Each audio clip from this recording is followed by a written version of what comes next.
Don't give her power of attorney, the black girl said, and the billionaire froze before signing. The city of New York was alive as it always was, buzzing with traffic, conversations, and the quiet rhythm of people moving toward their daily ambitions. Yet, inside one tall glass building that overlooked Central Park, time seemed to slow down. The billionaire sat in a private law office on the 26th floor, a place designed to feel calm, but on this particular day, it felt heavy. The large oak table stretched in front of him, polished so finely that the reflections of ceiling lights shimmered on its surface. Around him were lawyers in tailored suits, assistants carrying papers, and advisors who had come to make sure the process went smoothly. The billionaire's hand was still above the paper, his fingers brushing lightly against the pen, when the silence of the room broke. It wasn't the lawyers. It wasn't the woman who sat near him, smiling with quiet confidence. It came from someone sitting a little farther down the table, a young black woman whose presence had hardly been noticed until now. Her voice was calm but carried strength, each word carefully chosen, yet sharp enough to pierce the polished air of the law office. She said, almost in a measured whisper, "Don't give her power of attorney." The room felt heavier now, as if the air itself had thickened after the young woman's warning. The billionaire sat with his hand still hovering near the pen, his eyes staring at the paper but his thoughts drifting far beyond it. Inside him, a quiet storm had started. On one side was the pressure of everyone waiting, urging him to sign, to finish what he had come here to do. On the other side was the sudden, sharp reminder that trust, once given away too quickly, could destroy everything. The struggle wasn't visible to the lawyers, who kept their professional expressions, but inside the billionaire it was loud. For a man used to making choices with confidence, the hesitation felt strange. Normally, when he walked into a room, he knew exactly what he wanted and how to get it. Today was different. Today, two voices battled within him, one saying sign and move on, and the other saying wait, something is wrong. The woman beside him, the one who had been so eager for this moment, leaned forward again. Her voice was soft, almost like music, but her words pressed firmly against his thoughts. "This is only for your protection," she said. "It's not about control. It's about safety. You have nothing to lose." The silence in the room had stretched so long that it began to feel like its own kind of pressure. The billionaire leaned back in his chair, his hand no longer near the pen. The papers still sat neatly on the table, waiting for his signature, but something had shifted. The air was no longer filled with quiet expectation, it was filled with tension. The billionaire's voice had ended the meeting with quiet finality. The papers that had once seemed so close to being signed were now stacked neatly on the table, untouched. The lawyers, though polite, quickly gathered their belongings, unsure of what to say. They were not used to clients changing their minds at the last second, especially not someone of his stature. They gave small nods and shuffled out, their polished shoes tapping softly against the carpet. The woman who had been so eager for him to sign lingered. Her smile returned, but it no longer carried the same ease. "We can revisit this another time," she said gently, as if nothing unusual had happened. Her voice tried to sound calm, but there was a trace of tension beneath the surface. The billionaire simply nodded, but he did not answer. He watched her leave the room, her perfume fading as the door closed behind her. When the room was finally empty, except for one person, the silence felt different. It no longer pressed on him. Instead, it felt like a relief, a chance to breathe. The young black advisor who had spoken earlier remained seated. She did not rush to leave. She sat quietly, respectful of the moment, as though she understood that what had just happened was not merely the end of a meeting, but the beginning of a change. The billionaire turned to her. For a moment, neither of them spoke. Then, with a slight smile, he said, "You may have saved me today." Her eyes softened, and she shook her head. "You saved yourself," she replied simply. "I only reminded you to listen to what you already knew." Her words touched him more than she could have imagined. For years, people around him had spoken in complicated sentences, filled with advice, warnings, or encouragements that often came with hidden motives. Her words were different. They were honest, simple, and without self-interest. That evening, after the long day had ended, the billionaire returned to his home, a place filled with art, books, and reminders of his long journey from modest beginnings to immense success. Yet that night, none of the wealth around him mattered as much as the lesson he had carried from the law office. He sat in his study, the lights low, reflecting on what had nearly happened. If he had signed those papers, everything could have changed. He could have handed over not just power, but trust, and perhaps even his legacy to someone whose intentions were not as pure as they had seemed. The thought sent a quiet chill through him, but it was quickly replaced by gratitude. Gratitude for the voice that had spoken at just the right time. Gratitude for the strength to pause instead of rushing forward. Over the next weeks, the billionaire's world adjusted. The woman who had wanted the power of attorney grew distant. Her visits became less frequent, her calls shorter, her presence softer, until eventually, she was no longer by his side at all. At first, he felt the loss. She had been part of his life for years, and habits are hard to break. But as days passed, he realized something powerful: he did not feel weaker without her. He felt stronger. The young advisor, meanwhile, remained in his circle, but not in a position of power. She did not seek control, nor did she push her opinions. Instead, she became a quiet reminder of integrity.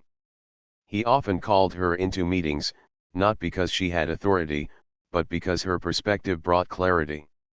She had shown him that honesty could be more valuable than experience, and that sometimes the boldest act of loyalty was to speak an uncomfortable truth. Word of what had happened in that law office did not spread widely. The lawyers, bound by professionalism, said nothing. The woman who had been denied the power did not share the story either. It remained a private moment, known only to those in the room. But for the billionaire, it became one of the defining moments of his later life. In the months that followed, he began to think more carefully about trust.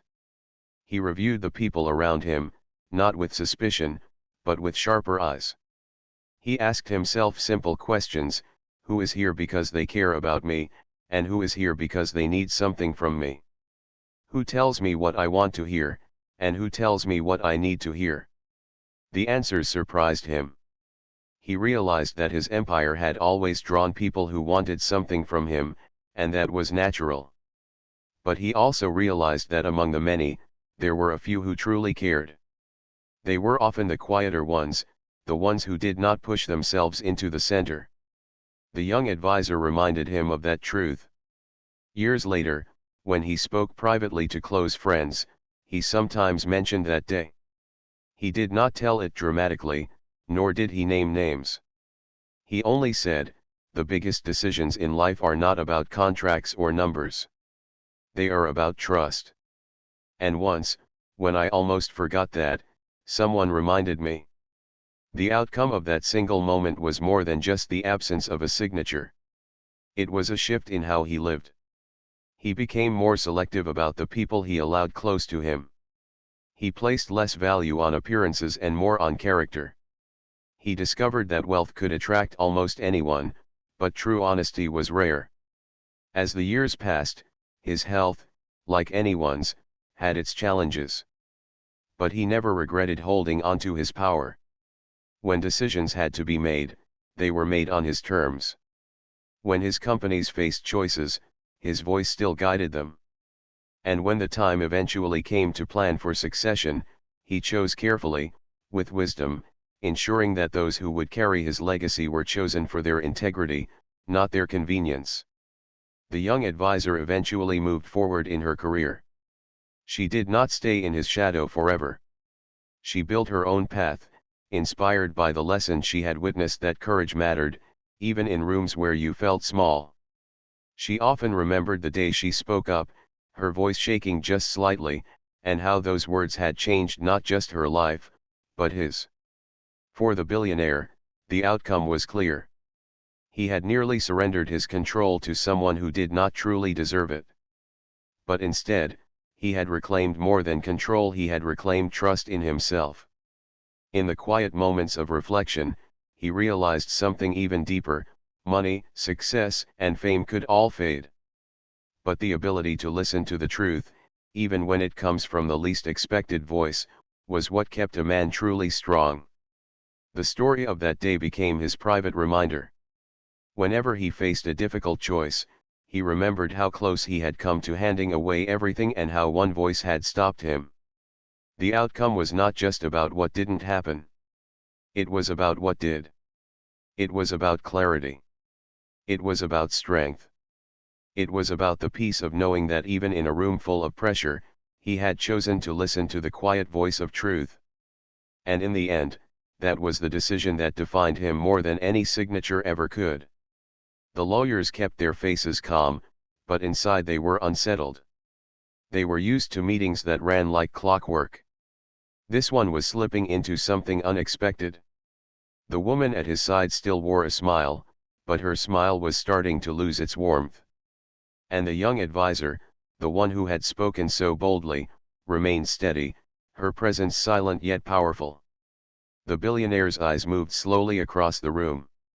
He looked at each face as though he were searching for something: honesty, reassurance, or maybe confirmation of the doubts now blooming inside him. He had faced many negotiations in his life, but this was not business. This was personal. This was about trust, and trust was more delicate than any deal he had ever signed. Finally, he broke the silence. His voice was low but clear. "I want to ask a question," he said. The lawyers leaned forward slightly, ready to provide explanations. The woman beside him turned her head, her eyes carefully soft. The young advisor looked directly at him, encouraging him without saying a word. "Why," he asked slowly, "do I feel like I'm being rushed?" The question startled the room. The lawyers exchanged quick glances. The woman at his side let out a gentle laugh, as though to sweep the words away. "You're not being rushed," she said, her tone sweet. "You've had months to think about this. We're only here today because you finally agreed it was time." But the billionaire did not nod. He did not smile. Instead, he kept looking at her. Her answer was smooth, almost too smooth. And in that moment, something clicked inside him. He remembered how she had often spoken for him in meetings, sometimes answering questions before he could. He remembered how she had framed her advice in ways that always gave her more influence. He remembered the subtle ways she had positioned herself closer and closer to the center of his decision-making. All of those moments, small on their own, suddenly lined up like pieces of a puzzle. And the picture that formed was not one of care, it was one of control. The realization struck him with clarity. It was as if someone had pulled back a curtain he had not realized was there. The words of the young advisor, "The wrong person with that power can change everything you have built," now burned in his mind. He understood what they meant. He took a slow breath. For the first time in the entire meeting, his shoulders relaxed. Not because the decision had become easy, but because the truth had become clear.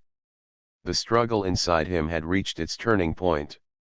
The woman beside him tried again, her voice softer now, almost pleading.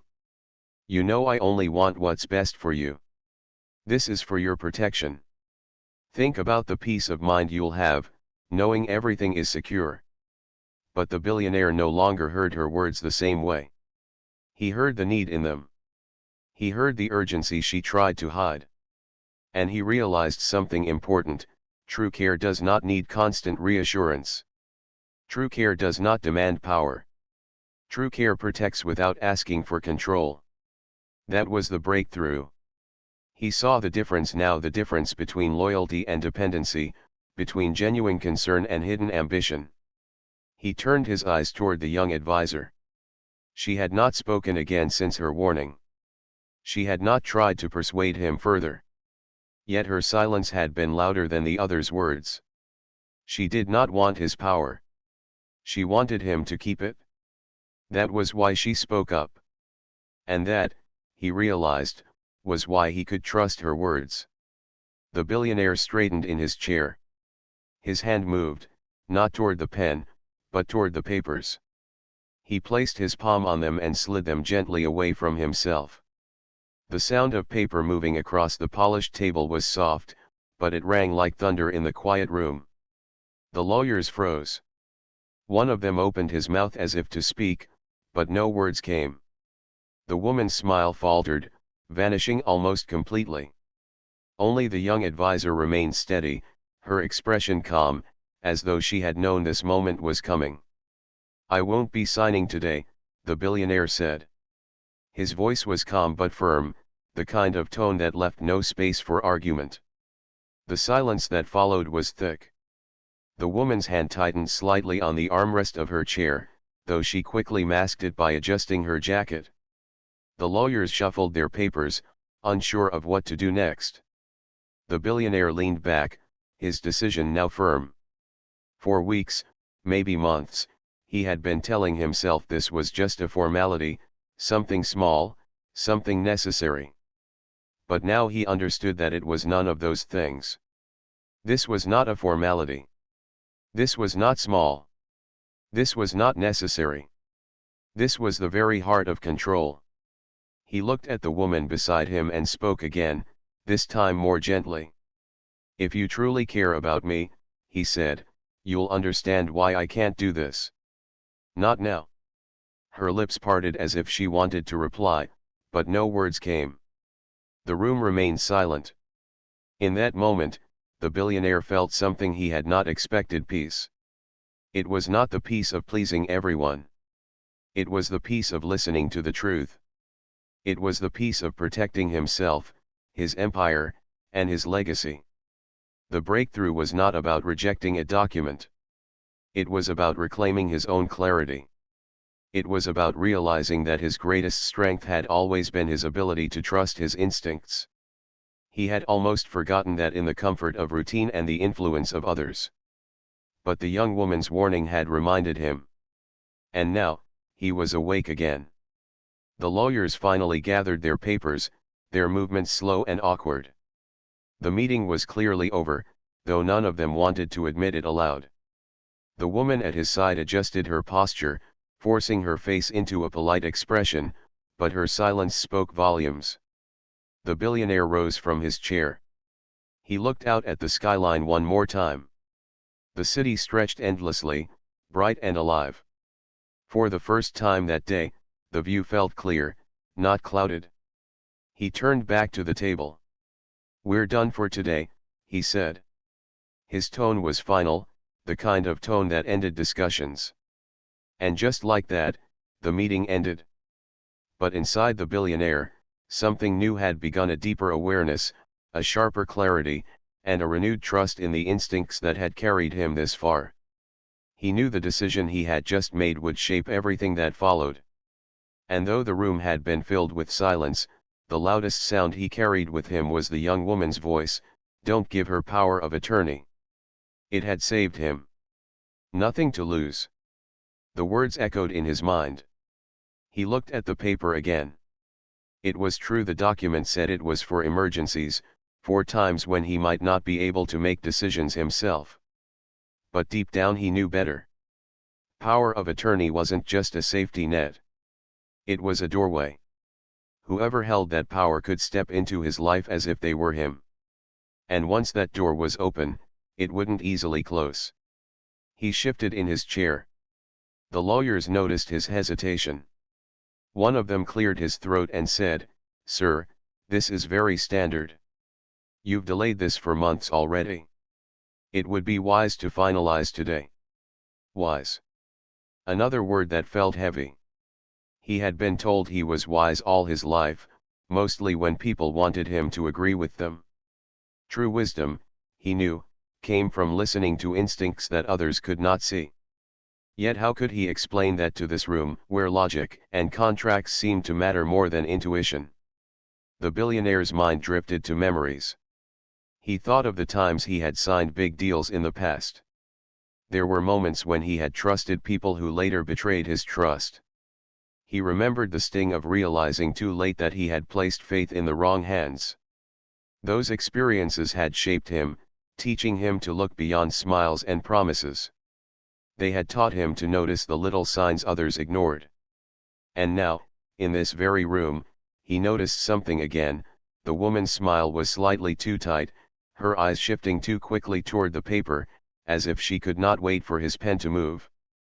The lawyers spoke with calmness, but behind their calmness, he sensed impatience. Only the young woman who had spoken earlier seemed still, unhurried, and free of any hidden agenda. She had nothing to gain, and that made her words stand out even more. Inside, the billionaire wrestled with himself. Signing would bring relief. It would end the silence, end the pressure, and allow everyone in the room to leave satisfied. Not signing would create discomfort.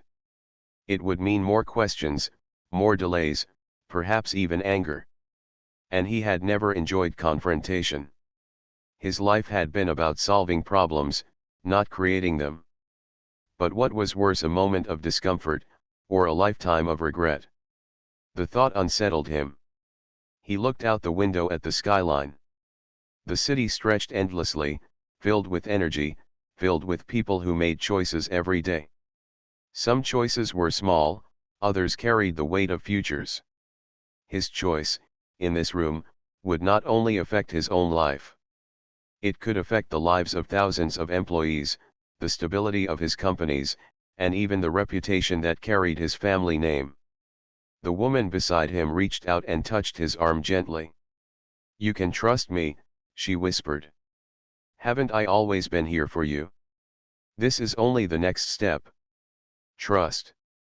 That word hit him like a stone. He thought about trust, how long it took to build, how easily it could be broken. True trust, he realized, didn't need to be begged for. It was shown in actions, not words. If someone had to remind you to trust them, was it really trust at all? He pulled his arm back slightly, not rudely, but enough to create a small distance.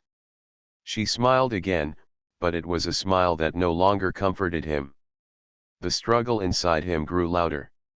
He wanted to believe her. He wanted to believe that signing this paper was nothing more than security, that it was a responsible step. But another part of him, the part that had built an empire, whispered that something was off. That part of him had never failed him before. Why should he silence it now? The lawyers tried once more. "Mister," one said, "this is purely protective. We will draft additional limits if you wish. But delaying this further is unnecessary." Unnecessary. That word made him pause. Unnecessary to whom? To him, or to them? Whose interest did this paper truly serve? He looked at the young woman who had spoken. She had been silent since her warning, but her eyes remained steady. She did not look away, did not rush him. There was no impatience in her face. Only quiet strength. She had said what she needed to say, and now she was letting him decide. That, he realized, was what real guidance looked like. A person who wanted the best for you did not pressure you. They simply told the truth and let you choose. The billionaire's hand trembled slightly as it hovered near the pen again. His heart pounded. He felt as though he was standing on the edge of a cliff, where one step forward could either bring safety or cause a fall. Every eye in the room was on him. The weight of expectation pressed down like stone. But deep inside, the struggle reached its peak. He asked himself one final question: was he about to make this decision because it was right, or because it was easy? The answer, clear as daylight, made his hand stop once again. He leaned back slowly, putting distance between himself and the paper. The lawyers exchanged uncertain glances. The woman beside him tried to hide her disappointment, though her eyes betrayed a flicker of frustration. Only the young advisor remained calm, her expression unchanged. The billionaire's inner struggle was not fully over. But in that moment, he had chosen not to silence it. He had chosen to listen, even if it meant facing discomfort. And though he had not yet spoken the words aloud, his silence was beginning to say everything. The room froze. The words did not match the atmosphere of routine formality the lawyers had created. They did not fit with the careful plans of the woman who had guided him toward this decision. For a brief second, it felt as though the hum of the city outside had fallen silent too, as if New York itself was waiting to see what would happen next. The billionaire's hand stopped completely. His eyes lifted from the paper and turned toward the young woman. She couldn't have been more than her early 30s, and compared to the others in the room, she did not wear an expensive suit or designer jewelry. She wore a simple blouse and jacket, neat but not extravagant. She wasn't there to impress with style. She was there to speak truth. No one expected her to say anything. She had been introduced earlier as a junior advisor, someone who had recently joined the team to provide fresh perspective. The lawyers had treated her politely, but not seriously. The woman at his side had barely acknowledged her. She was not supposed to disrupt the moment. Yet she had spoken, and now her words floated in the air, heavy and undeniable. The billionaire looked at her, and for a long second, said nothing. He was known for his ability to read people. That talent had built his fortune. He noticed her eyes steady, unwavering, without fear. She was not speaking for attention, nor to impress him. She was speaking because she believed something was wrong. Across the table, the woman who had pushed for the power of attorney smiled faintly, trying to keep the mood calm. "She's young," she said softly, almost with a laugh. "She doesn't fully understand the situation. This is just legal housekeeping." Her words were sweet, but they carried a hidden edge, as if she was both excusing the young woman's interruption and warning against taking it seriously. The lawyers shifted uncomfortably. One of them cleared his throat. Another adjusted his glasses. Their world was one of procedure and contracts, not sudden interruptions. They wanted to move past the moment, back to the safety of signatures and seals. But the billionaire did not move. His hand stayed still. He leaned back slightly in his chair and asked, in a calm voice, "Why not?" The young woman did not flinch. She folded her hands in front of her and answered, slowly so every word carried weight. "Because once you give it away, you can't take it back easily.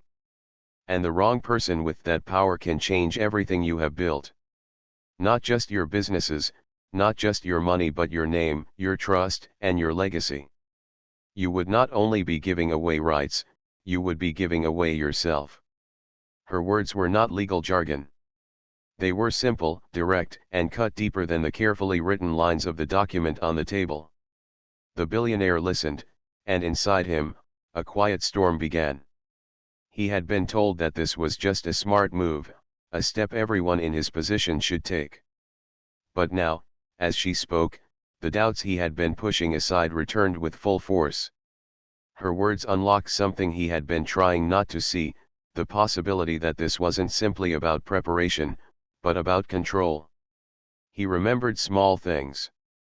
Times when the woman beside him had made decisions for him without asking. Times when she had steered conversations with his lawyers in ways that benefited her more than him. Times when she had insisted on being included in private meetings. Those memories had seemed harmless before, easy to explain as concern. But now, with this young woman's warning, they appeared in a new light. The woman at his side leaned forward again, her voice still gentle but firmer now. "Don't let fear cloud your judgment," she said. "This is the safest path for you. You need someone you trust to protect you if anything happens. That's all this is." But the billionaire was no longer hearing only her. He was hearing the echo of the young woman's words. The wrong person with that power can change everything you have built. He thought of his empire, not just the wealth, but the decades of work, the people who depended on him, the family name carved into buildings, scholarships, and foundations. Was he about to hand the keys to someone whose intentions he could not fully measure? The lawyers tried to move the meeting forward. "Mr. One began carefully, this document is standard. All of our clients eventually choose someone they trust. We can finalize this in minutes." His tone was professional, but there was a slight urgency underneath it, as though he wanted to pull the situation back under control. The billionaire glanced at him but did not respond. He kept his focus on the young woman who had spoken. She did not look away. She did not apologize for interrupting. Her quiet courage stood in contrast to the polished confidence of everyone else in the room. The tension was now thick. Each person waited, each with their own hopes. The woman at his side hoped he would ignore the warning and sign. The lawyers hoped the meeting would move forward smoothly, as planned. The young woman hoped he would pause long enough to think. And the billionaire himself stood in the middle of it all, feeling the weight of expectation pressing down from every angle. Inside, a battle raged. One part of him wanted to end the discomfort by signing and moving on. That was his habit: resolve things quickly, make the decision, own it, and never look back. Another part of him, however, wanted to honor the voice inside that told him to wait, to question, to not be rushed. For a moment, he looked down again at the paper. His name was already printed neatly at the bottom, waiting only for his signature. The lines above described in fine detail the authority he would be giving away. The words blurred slightly as he read them, but their meaning was clear: someone else would hold his future in their hands. The pen still lay near his fingertips. He had only to pick it up. Yet now it seemed almost dangerous, like a key that opened a door he could not close again. The young woman spoke once more, this time softer, but even more certain. "You built your empire by trusting your own judgment. Don't stop now. Think about this one more time before you sign." Her words struck him like a bell ringing in a quiet room. He knew she was right. This wasn't about fear. It was about wisdom. About remembering that his instincts had carried him through storms before, and ignoring them now would be a betrayal of everything he stood for. The room was still silent. The lawyers waited. The woman beside him smiled, though her smile no longer reached her eyes. And the billionaire, for the first time that day, allowed himself to listen not to the voices urging him forward, but to the one voice urging him to stop. The challenge was no longer just about whether to sign the paper. It was about something deeper: whether he would give in to the comfort of convenience or honor the caution of truth. And in that pause, as his hand hovered and his heart wrestled with decision, he knew this moment would mark the rest of his life. The billionaire had spent a lifetime making decisions that shaped not only his own future but the futures of thousands of people who worked under him. Every choice he made in business had the power to create jobs, close factories, build towers, or start new ventures. He was used to moving fast, trusting his instincts, and sealing deals with the stroke of a pen. But this day felt different. The paper sitting in front of him was not about building something new. It was about giving away control. The document was a power of attorney agreement, a legal paper that would allow another person to make important choices on his behalf if he ever became unable to do so. For most people, this paper might cover small matters: paying bills, handling property, or signing checks. But for a man of his stature, this paper could change everything. If he signed it, the person he named would have the ability to step into his shoes, manage his fortune, control his companies, and decide the fate of his empire. It should have been a simple matter. He was in his 70s, after all, and had been encouraged by his lawyers to prepare for the unexpected. Wealth, no matter how vast, did not protect a man from the uncertainties of life. Health could change suddenly. Accidents could occur without warning. Preparing for those moments was considered wise. That was what the lawyers reminded him of again and again. "It's just a formality," one of them had told him. But as he looked at the pen resting on the table, the word formality felt far too small for what was being asked of him. The billionaire was not alone in the room. On one side sat a woman who had been close to him for several years. She was polished, charming, and had slowly become a trusted presence in his life. She had been the one to encourage this arrangement, suggesting that it would bring peace of mind. She often spoke in gentle tones about responsibility, about making sure his legacy was safe, and about protecting him from unnecessary stress. To many around him, her words seemed thoughtful. To him, they often sounded soothing, like a blanket covering doubts he didn't want to think too deeply about. The lawyers, for their part, seemed neutral. They worked with many wealthy clients and had processed countless documents of this kind. To them, this was routine. But routine did not ease the strange feeling growing in his chest. His hand hovered near the pen, and his eyes traveled back and forth across the rows of text on the page. Legal words filled every line, dense and heavy, making it hard to breathe. He tried to shake off the unease, telling himself he was simply being dramatic. Yet, somewhere deep down, he knew this moment mattered more than any merger or acquisition he had ever signed. The office was quiet except for the faint hum of the air conditioner. Outside the windows, clouds drifted above the skyline. He could almost hear the city below, taxis honking, pedestrians laughing, the rhythm of a million lives being lived. But inside, all attention was fixed on him. The lawyers waited politely, the woman smiled encouragingly, and the assistants stood by with folders. It was as if the whole world had shrunk to this single table, this single paper, and this single choice. What made the moment even heavier was the way it contrasted with his past. The billionaire had grown up far from wealth. He had built everything from scratch, brick by brick, deal by deal, with sleepless nights and endless travel. He had not inherited riches, he had created them. His mind, his vision, his stubbornness, that was his empire's foundation. And now, he was about to hand over the keys. Was this wisdom, or was this surrender? That was the question echoing in his mind. The woman beside him leaned forward slightly, her voice warm but insistent. "It's time," she whispered, as though the moment was a ceremony rather than a legal transaction. One of the lawyers pushed the paper a little closer, sliding the pen toward him. Everyone was waiting for the billionaire to write his name.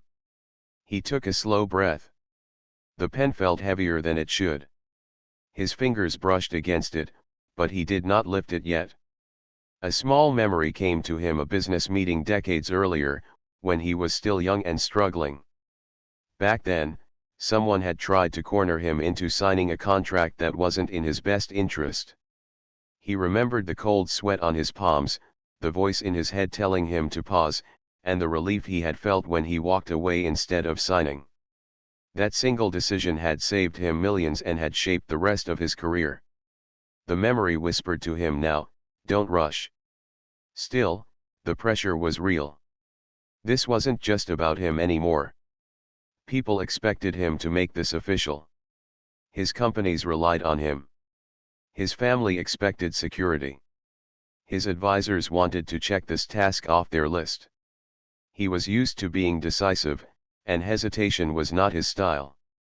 Yet his hesitation now was not weakness, it was instinct. The billionaire shifted in his chair, glancing briefly at each face around the table. He saw the patience of the lawyers, the quiet eagerness of the woman, and the blank professionalism of the assistants.